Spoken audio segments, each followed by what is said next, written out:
की 486वीं जयंती मनाने के लिए एकत्रित हुए हैं और महाराणा प्रताप जी की मूर्ति का माल्यार्पण कर और सैकड़ों की संख्या में यहाँ श्री राजपूत करणी सेना का परिवार एकत्रित था। और कहा गया है कि गिरा जहाँ पर खून आपका पत्थर पत्थर जिंदा है, जिसमें नहीं है मगर नाम का अक्षर अक्षर जिंदा है। जीवन में यह अमर कहानी अक्षर अक्षर गढ़ लेना और शौर्य कभी सो जाए तो राणा प्रताप को पढ़ लेना। शौर्य, वीर, बलिदानी, साहसी, जिन्होंने मुगलों के सामने अपनी दास्तां को स्वीकार नहीं किया, सारे वैभवों को ठुकरा दिया, घास की रोटी खाकर भी मुगलों के खिलाफ वो लड़ते रहे और अंततः मेवाड़ धरा पर हरी पताका को कभी फहरने नहीं दिया और भगवा ध्वज को हमेशा अखंडित और अक्षुणित और संवर्धन और संरक्षित किया। ऐसे महाराणा प्रताप को उनकी जन्म जयंती की हार्दिक बधाई। और हम सभी यदि उनका रत्ती भर भी शौर्य अपने अंदर धारण करेंगे तो जरूर मां भारती का नाम फिर से विश्व के मानस पटल पर अंकित होगा। तो मुझे आप सभी को महाराणा प्रताप की जन्म जयंती की हार्दिक बधाई, शुभकामनाएं। महाराणा प्रताप जी की जयंती के लिए एकत्रित हुए हैं। एक समय था, एक दौर था जब भारत में विभिन्न प्रकार के अन्य आतताइयों और आक्रांताओं द्वारा भारत में शोषण किया जा रहा था यहाँ के जनमानस का। तब महाराणा प्रताप जी जैसे शौर्यवान वीर सौहार्द पुरुष ने सबको मिल करके एकत्रित करके अपने मेवाड़ की धन्य धरा की रक्षा की और साथ में हिंदू अस्मिता और भारत और हिंद को जीवित रखा, जिसका परिणाम है कि आज भी भगवा ध्वज लहराता है और लोग स्वाधीनता के बारे में बात करते हैं। आज के वर्तमान राजनीतिक पटल में जब आप देखेंगे तो विभिन्न प्रकार के विखंडीकरण और बंटवारे की नीतियों को लेकर के विभिन्न प्रकार के नेता, पार्टियां और लोग कार्य कर रहे हैं। यदि हम लोगों को आज इस कुचक्र से बचना है और भारत की अखंडता को, एकता को बरकरार और नियत रखना है तो हमको भी महाराणा प्रताप जी से सीख लेनी होगी और एकांक भाव को लेकर के चलना होगा। किसी भी प्रकार के बंटवारे की राजनीति, किसी भी प्रकार के विभक्तिकरण की राजनीति, किसी भी प्रकार के तोड़ने की राजनीति सदैव हमको कमजोर बनाएगी, ना कि बलवती बनाएगी। यदि हमको बलवान रहना है तो एकत्रित रहना है, समूह में रहना है। जय महाराणा प्रताप। आज महाराणा प्रताप जी की जयंती है। हम सभी भाई मिल करके इनकी जयंती हर साल के बाद इस साल भी मना रहे हैं और हम चाहते हैं कि हमारे जितने भी नौजवान साथी हैं, छोटे बड़े भाई हैं, सबसे मैं यही कहना चाहता हूं कि महाराणा प्रताप जी के आदर्श मार्गों पे आप चल करके उनके आदर्श को मान करके अपना उनको गुरु मान करके आप उनके दिए हुए वचनों पे चलिए और जिससे आपको एक नई ऊर्जा मिले। जिस व्यक्ति का नाम लेने पर शरीर में इतनी उबाल आ जाती है, वो व्यक्ति कभी हम लोगों ने तो देखा नहीं, लेकिन जो लोग इतिहास उनका, उस इतिहास को जब सुनते हैं पढ़ते हैं तो शरीर में उबाल आ जाती है। इतने महान इंसान के आज जो है हम लोग उनका जो है माल्यार्पण किए हैं। हम सभी नौजवानों को से यही कहना चाहता हूं कि आप लोग उनके मार्गदर्शन पे चले। उन्होंने भी अपने लड़ाई में किसी छत्री की मदद नहीं लिया। अपनी लड़ाई में उन्होंने बानर, भालू, रिक्ष वहीं सेना तैयार किया और वहीं राक्षसों का अंत किया। तो इसलिए हमको सबको जोड़ने की जरूरत है अगर हम चाहते हैं उनके नीतियों। उन्होंने वो तो सोने की चम्मच मुंह पे लगा के उनका जन्म हुआ था। वो चाहते तो अकबर से समझौता कर लेते, उनका राजपाट नहीं जाता, लेकिन उन्होंने देश के लिए, देश प्रथम उनके मन में था, उनके दिल में था, उन्होंने संघर्ष किया। तो ऐसे बलिदानियों का, ऐसे महापुरुषों के बारे में जब हम जानते हैं, जब हम पढ़ते हैं, जब सुनते हैं तो हम लोगों का भी एकदम खून खौल उठता है कि किस तरीके से हमारे महापुरुषों ने देश के लिए बलिदान दिया। तो हम लोगों को भी एक प्रेरणा मिलती है। तो इसी तरीके से अगर देश पे कोई संकट आता है तो महाराणा प्रताप जी को याद किया जाता है उनके संघर्षों से, ताकि लोग उनके संघर्षों से सीखें, प्रेरणा लें। उनकी जन्म जयंती पे युवाओं से अपील करूंगा कि सोशल मीडिया का हम लोग सही इस्तेमाल करें। सोशल मीडिया पे हम लोग किसी को अभद्र टिप्पणी ना करें, किसी के बारे में हम लोग गलत विचार, गलत व्यवहार ना रखें और सोशल मीडिया का हम लोग सही इस्तेमाल करें। और महाराणा प्रताप जी की, मैं पिछले 5 सालों से महाराणा प्रताप जी की जन्म जयंती पे सभी से एक निवेदन करता हूं कि हमारे देश में, हमारे समाज में एक बहुत बड़ा कलंक है दहेज प्रथा, जिसको हम चाहते हैं कि आज यह शुभ दिन है, इस पे हम सभी लोग एक साथ होकर, मुखर होकर इस पे आवाज उठाएं और हम सभी लोग दहेज प्रथा को पूर्णतः समाप्त करें।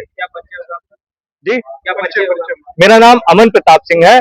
मैं एपीएन पीजी कॉलेज से छात्र संघ का अध्यक्ष रहा हूं और मेरे परिवार में मेरे बड़े पिताजी आदरणीय श्री कृष्णचंद्र सिंह जी हैं, जो लगातार राजनीति में, सामाजिक जीवन में एकदम मुखर होकर रहते हैं। मैं उन्हीं के रास्ते पे चल रहा हूं। मेरा नाम अमन है। ये अपने भाषण में इस चीज को दर्शाया है कि सोशल मीडिया, रील, फेसबुक में आज का नौजवान बहुत भटका हुआ है। तो अगर हम इसके पीछे मेन वजह यह है कि हम लोग अपने महापुरुषों को याद करना, उनके बारे में पढ़ना, उनके संघर्षों के बारे में पढ़ना हम भूल गए हैं।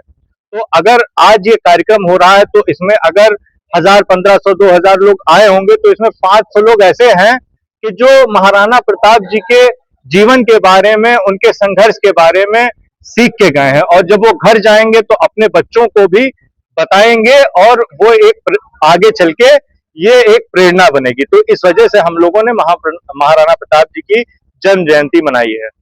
शुभ अवसर पर आज जो कृष्णचंद्र सिंह ने जो किया है, मतलब सभी उनका एक आना है कि हम सभी जैसे महाराणा प्रताप ने जैसे सबको लेके चला, वैसे हम लोग सारे जातियों को लेकर चलेंगे, तभी हम लोग आगे बढ़ेंगे। और कोई भी युद्ध, कोई भी संघर्ष अकेले नहीं जीता जा सकता, ना जातवाद से न भेदभाव से। इसलिए उनका कहना है और उन्हीं के रास्ते, क्योंकि हमारे अगुआ है, मेरे बड़े हैं, इसलिए उन्हीं के बताए हुए रास्ते पर हम लोग भी चलेंगे और हमारी क्षत्रिय वंशज भी चलेगी। और क्षत्रिय वंशज जब एक हो जाएगी तो उसमें सारे, जैसे सब लोग छोटे बड़े सब लोग कभी भी, जैसे भारतीय जनता पार्टी है सब लोग के लेकर चल रही है, हिंदू मुस्लिम सिख ईसाई, उसी तरह हमारे जो भारतीय जनता पार्टी के सिखों पर हम लोग महाराणा प्रताप के बनाए हुए नियमों पर, उनके विचारों पर हम लोग अब भारतीय क्षत्रिय एकता पर एक होकर, एकजुट होकर हम आगे बढ़ेंगे।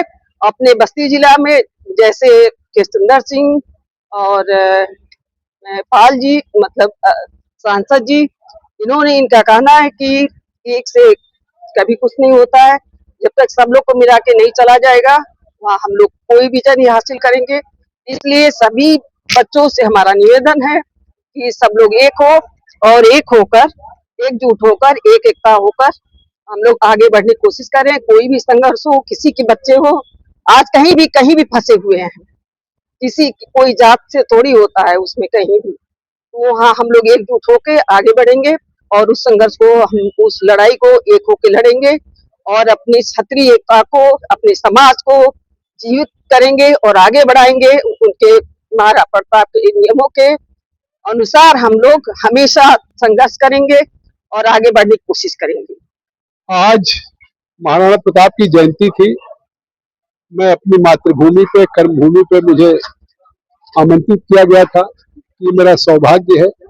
और आज भी महाराणा प्रताप की जयंती 483 वर्ष पूर्व अगर जब पैदा हुए निवाड़ में, लेकिन उन्होंने अपने साहस से, अपने संकल्प से, अपने संघर्ष और स्वाभिमान से, जिस तरह से उन्होंने उस समय के विस्तारवादी नीति के साम्राज्य के खिलाफ लड़ा और जब तमाम राजाओं से उन्होंने अपील की, उनका समर्थन नहीं भी मिला, उसके बावजूद भी न वो संघर्ष से विचलित हुए और न उनका साहस कम हुआ, बल्कि उन संकल्पों से आज भी हल्दी घाटी के युद्ध ने आने वाली पीढ़ियों को, पूरी दुनिया को एक कर दिया कि अपनी माटी और मातृभूमि के लिए जिस तरह से उन्होंने बलिदान दिया और जिस तरह से समाज में जंगलों में रह के घास की रोटियां खा के कोल भील आदिवासी वनवासियों को लेकर के संघर्ष किया, वही आज के इस भारत की आज भी वही संस्कृति है,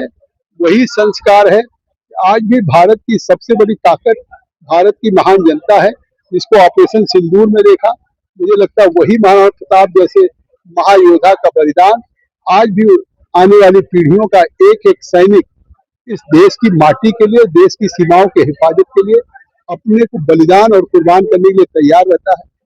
मैंने अपील किया आज के इस जयंती पे कि महाराणा प्रताप की जयंती को जो न उनकी केवल प्रासंगिकता और उसकी पेयता है, बल्कि उनके जीवन में उनके संघर्षों, संकल्पों, उनके स्वाभिमान, उनके मतलब आज सम्मान से हमें लेना चाहिए। हम जिस क्षेत्र में वहाँ पे संघर्ष करें, मेहनत करें, परिश्रम करें और हम सफलता अर्जित करें। सफलता और सम्मान मांगने से नहीं मिलता है, लोगों का दिल जीतने से, अर्जित करने से मिलता है। तो आज भी महाराणा प्रताप की जयंती जब हम मनाते हैं तो किसी व्यक्ति की जन्म जयंती या उनके व्यक्तित्व को नहीं कर रहे। अगर महाराणा प्रताप की जयंती पे उनके व्यक्तित्व की चर्चा हमारे चाहे कृष्णचंद्र सिंह जी संयोजक ने, वो ब्लॉक प्रमुख ने किया, चाहे ओएन सिंह जी प्रशासनिक अधिकारी ने किया, चाहे श्वेतांग सिंह जी हो या और लोग हों, अजय सिंह जी हों, मैं ये मानता हूँ कि ये आने वाली पीढ़ियों के लिए महाराणा प्रताप जी का द्वारा दिखाए गए जो दिशा दिया था, सिद्धांत दिया था, अगर उस पर हम चलें तो न भारत की भूमि पे कोई आँच आ सकती है, भारत की सीमाओं पर कोई आँच उठा सकता है। और आप अपने को जो नरेंद्र मोदी जी का एक संकल्प है कि हम भारत को विकसित भारत बनाएंगे, आत्मनिर्भर भारत, दुनिया की कोई ताकत इसको विकसित और आत्मनिर्भर भारत बनने से रोक नहीं सकती। भारत के लोगों में ऊर्जा है, भारत के लोगों में इनोवेशन है, भारत के लोगों में टैलेंट है, एक्सीलेंस है। आज भी दुनिया के यूएस में हो, सिलिकॉन वैली में हो, आज भी जिस तरह से वो लोग आगे हैं, तो इसीलिए भारत की क्षमता और विविधता पर नहीं, इसको हमें आज सोशल मीडिया पे नहीं लगाना है, उसे हम मोबाइल पे या चैटिंग पे नहीं करना है, बल्कि अपनी ऊर्जा को देश को बनाने के लिए, अपने परिवार को बनाने के लिए, समाज को बनाने के लिए करना है। बंगाल में एक युग की समाप्ति हुई है, क्या कहेंगे? आप क्या कुछ कहना चाहेंगे, क्या जनता को संदेश देना चाहेंगे? महाराणा प्रताप जी हम लोगों के प्रेरणा स्रोत हैं और मैं एक लाइन में यह कह सकता हूं कि अगर महाराणा प्रताप न होते तो आज हिंदुस्तान में हिंदू न होता, हिंदुस्तान हिंदू विहीन होता। अगर हिंदू जनमानस को किसी ने अगर पूरी तरीके से अपने छत्र छाया में रखने का काम किया है तो वो हमारे महाराणा प्रताप जी हैं, जिन्होंने सनातन को और हिंदू संप्रदाय को बचाने का काम किया। हम लोग उनके जीवन से, उनके जीवन के पराक्रम से प्रेरणा लेते हैं और हम लोगों को भी उनके पथ चिन्हों पर चल करके समाज के लिए, देश के लिए करने की आवश्यकता है। सनातन को बुलंद करने की आवश्यकता है, हिंदू जनमानस को जगाने की आवश्यकता है, जिससे देश सुरक्षित रह सके।